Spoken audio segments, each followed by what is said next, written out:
Bonjour. L'apôtre Paul nous invite à nous conduire et à marcher par l'Esprit Saint. Il nous dit ceci dans l'Épître aux Galates, au chapitre 5 et le verset 25. « Puisque l'Esprit Saint nous fait vivre, laissons-nous conduire par cet Esprit. » Une autre version dit « Si nous vivons par l'Esprit, marchons aussi selon l'Esprit. » La vie chrétienne, la vie par l'Esprit n'est pas une compétition entre ceux qui pourraient paraître plus spirituels que les autres. Accepte ce que Dieu fait de toi. C'est lui qui ouvre les portes ou qui les ferme. Comprends que ta vie a deux niveaux. Un niveau naturel qui est important. Tu respires, tu manges, tu dors, tu communiques avec les autres, tu aimes naturellement. Mais il existe un autre niveau dans ta vie qui est caché par le naturel. C'est le niveau spirituel. Note que les deux ne sont pas en opposition. Ta vie naturelle ne limite pas ta vie spirituelle, sauf lorsque tu agis charnellement. Et c'est ce dont parle l'apôtre Paul. Je vais te donner un exemple qui va t'aider à comprendre cette superposition de ta vie naturelle et de ta vie spirituelle. Il y a quelques années, alors que je travaillais dans l'équipe de leaders d'une très grande église, à Nottingham, en Angleterre, j'ai commencé à sentir que j'arrivais à la fin d'une saison.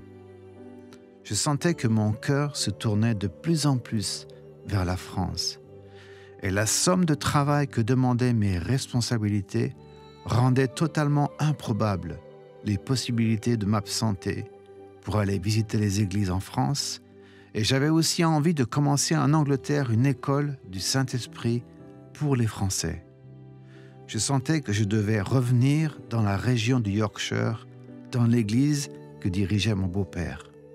Lors d'un de mes trajets en train, entre Nottingham et l'aéroport de Manchester, le train s'est arrêté à Sheffield et reparti dans le sens inverse. J'ai changé de siège pour être dans le sens de la marche du train. Et je suis repassé devant le même garage, la même école, le même terrain de sport.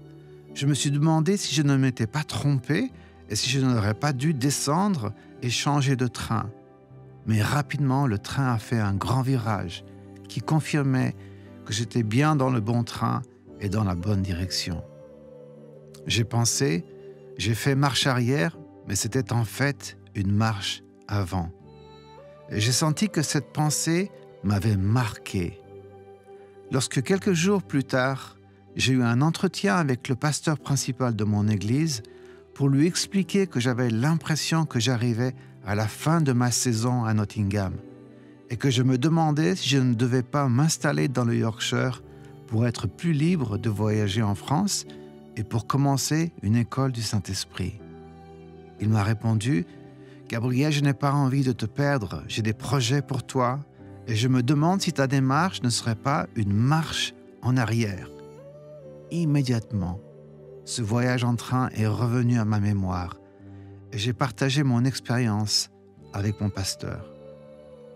C'est là qu'il m'a dit « Gabriel, le Seigneur t'a parlé, il faut que tu lui obéisses. » C'est le meilleur exemple que je puisse te donner de cette superposition de la vie naturelle et de la vie spirituelle, cachée mais pas totalement invisible à ceux qui marchent par l'Esprit.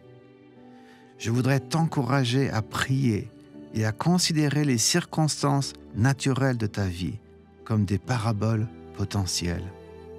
Derrière le buisson ardent se cachait un buisson ardent, mais qui ne se consumait pas.